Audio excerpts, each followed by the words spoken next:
Future ఏంటి అలా ఎలా ప్లాన్ అంటే ఒక మేడం చదివిస్తా ఈయన కూడా చదివిస్తా అంటుంది.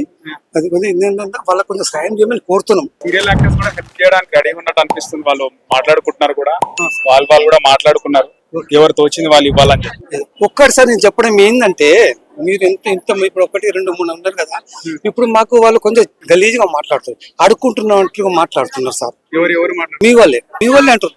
వాళ్ళు అడుక్కుంటున్నారు, వాళ్ళు ఇంత సంపాదన చేసి పెట్టిండ్రు, మాకేమి అదే మేము అడుక్కుంటాం, మేము ఎందుకు అడుక్కుంటాం సార్. అందుకే మేము మిమ్మల్ని నిలగొట్టడము, మిమ్మల్ని తింపి పంపడం అది సార్. సెల్ఫ్ రెస్పెక్ట్ మీద దెబ్బతీస్తున్నారు.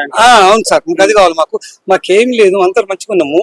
వీళ్ళకు పిల్లలకి చదువు సమస్యలు కొంచెం పరిష్కారం చేసి సాయం చేయమని మేము కోరుతున్నాం. కౌశిక్ గారు కూడా వచ్చినారు కదా, కౌశిక్ గారు, రామకృష్ణ గారు ఉన్నారు కదా, వాళ్ళు కూడా సార్ వచ్చారు. రాత్రి వాళ్ళు కూడా చెప్పడం జరిగింది. చాలాసేపు వాళ్ళ మేడం గారు ఇంట్లో కూర్చొని శిల్ప గారితో మాట్లాడడం జరిగింది, చెప్పారు. ఇక వాళ్ళు కూడా ఏదో మేము చేస్తాం, మేము కూడా మా తోచిన సాయం చేస్తాము పిల్లలకు అని చెప్పడం జరిగింది సార్ రాత్రి. ఇప్పుడు వాళ్ళు ఏం పట్టించుకోలేదండి అక్కడ పవిత్ర వాళ్ళకి ఏం లేదు. మా కొడుకు సంపాదించింది 11 సంవత్సరాలు సంపాదించింది దానికే పెట్టారు, వాళ్ళ పిల్లలు పెట్టారు కూడా లేదు. వీళ్ళు అయ్యాసి చేసుకోరు, ఎంజాయ్మెంట్ వాళ్ళు చేసుకున్నారు. డబ్బు సంపాదించి పార్కులు, పబ్బులు, విదేశాలు, ఊటీ అన్ని చేసుకుని తిరిగారు. వాళ్ళు కూడా ఏం పెట్టలేదు, వీళ్ళు ఎంజాయ్ చేసి వీళ్ళిద్దరు. మన ఈయన కూడా తిడుతున్నారు, పిల్లలు ఉన్నప్పుడు ఇలా వదిలేసి వెళ్ళడం ఎంతవరకు కరెక్ట్, పిల్లలు చూడలేదా, వాళ్ళ మొహం చూసి ఆగిపోయి ఉండొచ్చు కదా అనేసి. అయితే మేము 10 మంది సమక్షంలో కూర్చొని మాట్లాడము. ఇందిరా పిల్లలు చిన్న పిల్లలు వాళ్ళు అక్కడక్కడ పెద్దలు లేదు డాడీ, నాకు అది దేవత, నాకు అది ఉంటే నేను బతుకుతా, లేకుంటే బతకనని చెప్పడం జరిగింది. అట్లాంటప్పుడు వీళ్ళ అమ్మ శిల్ప చెప్పడం జరిగింది, ఉండు నాయనా ఎక్కడన్నా ఒక దగ్గర ఉండు, మంచిగా ఉండు, మా దగ్గరకు వచ్చి మమ్మల్ని టార్చర్ చేయ, కొట్టడము తిట్టడం మాకు వద్దు. మాకు వాళ్ళ దగ్గర మంచిగా ఉండు, ఒక్కదైనా ఉన్నాం అనుకో మాకు పసుపు కుంకుమ ఆమెకు ఉంటది. అవకాశాలు ఆమెనే ఇప్పిస్తుందంట, నిజమని ఇప్పించింది. ఇంతవరకు ఆమె మాకు సంబంధం లేదు, ఏం మాకు సంబంధించిన సాయం చేయలేదు. చందు గారికి వాళ్ళిద్దరే చేసుకున్నారు సార్ ఏదైనా కూడా. వీళ్ళకి కానీ మాకు కానీ తండ్రి గారు కూడా ఏం లేదు సార్. నా బతుకుతా మీరు ఏం మాకు సాయం చేశారు అని చెప్పడం జరిగింది సార్. ఇప్పుడు ఒకవేళ మీకు ఎవరైనా కాంటాక్ట్ కావాలి అనుకుంటే చాలా మంది ఫోన్ నెంబర్స్ అడుగుతా ఉంటారు, వాళ్ళకి ఏమైనా చెప్పగలుగుతుంది, ఏదైనా నెంబర్ చెప్పగలుగుతారు?